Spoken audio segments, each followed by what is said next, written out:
मेरे लोगों को जाने दो। मूसा और हारून ने फिरौन से कहा, इस्राएलियों का परमेश्वर कहता है कि तुम उसके लोगों को जाने दो, नहीं तो बुरी बातें तुम्हारे साथ होंगी। पर फिरौन ने उनकी नहीं सुनी। इसलिए परमेश्वर ने मिस्र में पानी को लहू में बदल दिया, कोई भी इसे पी न सका। तब उसने मिस्रियों के घरों को मेंढकों से भर दिया, हर तरफ मेंढक थे, फिर भी फिरौन ने उनकी नहीं सुनी। इसलिए परमेश्वर ने मिस्र के आकाश को कुटकियों से भर दिया, वो वहां धूल के समान भर गई।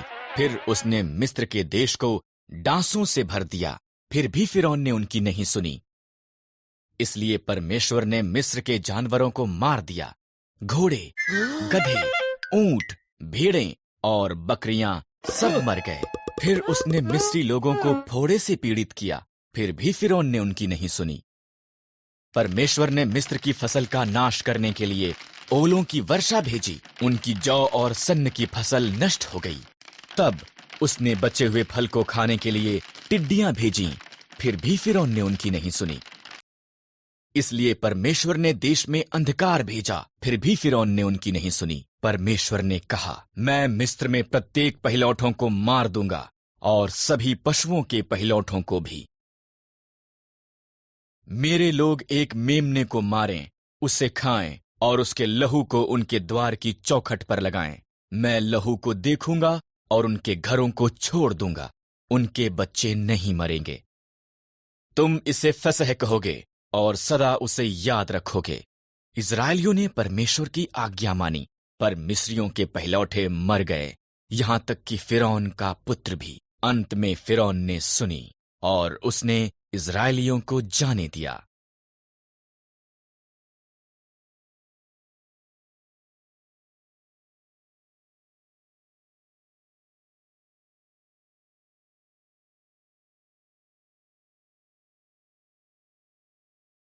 परमेश्वर एक मार्ग बनाता है। 10वीं विपत्ति में फिरौन के पुत्र के मरने के बाद उसने इस्राएलियों को जाने दिया। वो लाल समंदर के पास थे जब फिरौन ने अपना मन बदला और उनका पीछा किया।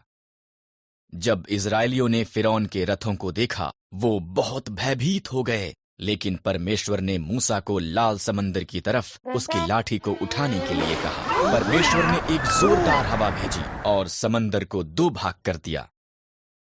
एक सूखा मार्ग प्रकट हो गया और इस्राएली लाल समंदर के बीच में से निकल गए। यहां पर उनके दोनों तरफ एक पानी की दीवार थी। वो सुरक्षित दूसरी तरफ पहुंच गए। फिरौन और उसकी सेना समंदर में उनके पीछे गई। परमेश्वर ने मूसा को उसका हाथ बढ़ाने के लिए कहा। तब समंदर फिर से वापस एक हो गया और फिरौन और उसकी सेना डूब गई। परमेश्वर ने उसके लोगों की एक उजाड़ में अगुवाई की। उसने उन्हें भोजन और पानी दिया। उन्होंने सिनै पर्वत के पास डेरा लगाए, जहां पर परमेश्वर ने पहाड़ की चोटी पर मूसा को मिलने के लिए कहा। आग और धुएं से घिरा हुआ मूसा ऊपर चढ़ गया और परमेश्वर उससे मिलने के लिए नीचे आया। तब परमेश्वर ने मूसा को 2 पत्थर की पट्टियों पर 10 आज्ञाएं दी। अन्य देवताओं की आराधना मत करना, मूर्तियां मत बनाना, आदर के साथ मेरा नाम लेना, विश्राम दिन को एक विशेष दिन करके मनाना, अपने माता पिता का आदर करना, कत्ल मत करना, अपने पति या पत्नी से वफादार रहना, चोरी मत करना, लोगों से या जो उनके पास है उससे ईर्ष्या मत करना। अब लोग जानते थे कि कैसे परमेश्वर की आज्ञा का पालन करना है।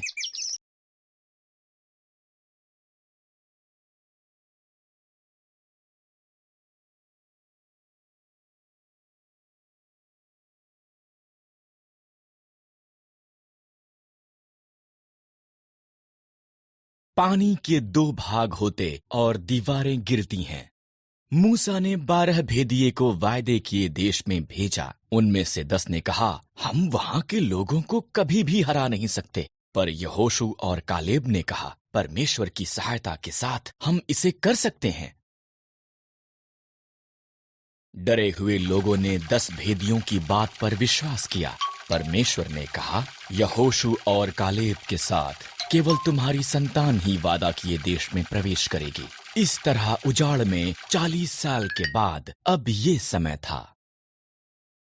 यहोशू ने 2 भेदियों को यरीहो में भेजा। वो राहाब नाम की एक स्त्री से मिले, जिसने उन्हें छिपाया और दीवार से नीचे उतरने में सहायता की। उन्होंने उसे और उसके परिवार को बचाने का वायदा किया। इजरायलियों ने यरदन नदी पार की। पहले याजक वाचा का संदूक उठाए आगे गए। जब उनके पांव ने नदी को स्पर्श किया, तब उसने बहना बंद कर दिया। हर कोई सूखी भूमि से होकर निकल गया। आगे यरीहो था। परमेश्वर ने यहोशू से कहा, 6 दिन तक यरीहो के चारों तरफ दिन में 1 बार घूमना। तब 7वें दिन 7 बार चक्कर लगाना, नरसिंहों को फूंकना, जय जयकार करना। दीवार नीचे गिर जाएगी।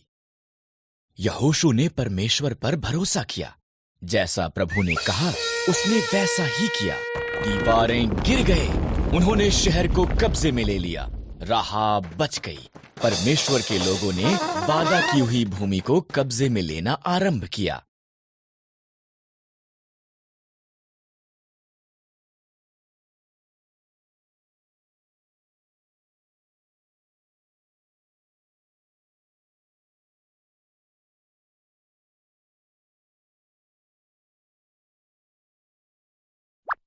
बालों की कहानी। एक बार फिर परमेश्वर के लोगों ने उसकी आज्ञा उल्लंघना की। इस तरह परमेश्वर ने पलिश्तियों को 40 सालों तक उन पर राज्य करने दिया। तब उसने उन्हें आजाद कराने के लिए शिमशोन नाम के एक व्यक्ति को चुना। एक स्वर्गदूत ने शिमशोन की माता से वादा किया था कि वो पुत्र को जन्म देगी। शिमशोन को परमेश्वर के साथ 3 वादे करने होंगे। कभी भी मदिरा नहीं पीना, कभी भी मुर्दों को नहीं छूना, कभी भी अपने बालों को नहीं काटना। परमेश्वर ने शिमशोन को बहुत शक्तिशाली बनाया। उसने एक सिंह को मार दिया और मधुमक्खियों ने उसकी लाश में शहद बनाया। शिमशोन ने परमेश्वर के साथ उसके वादों में से एक को तोड़ते हुए मरे हुए सिंह को छू लिया, यहाँ तक कि उसने शहद भी खाया। शिमशोन को दलीला नामक एक स्त्री से प्रेम हो गया। पलिश्तियों ने ये बात पता करने के लिए कि क्यों शिमशोन इतना ताकतवर था, उससे बहुत सा धन देने का वादा किया। उसने बार बार इसके बारे में उससे पूछा। अंत में शिमशोन ने दलीला को उसका रहस्य बता दिया। अगर मेरे बाल काट दिए जाएं, तो मेरी ताकत चली जाएगी। इसलिए जब वो सोया हुआ था, दलीला ने एक व्यक्ति को उसके बाल काटने के लिए बुलाया।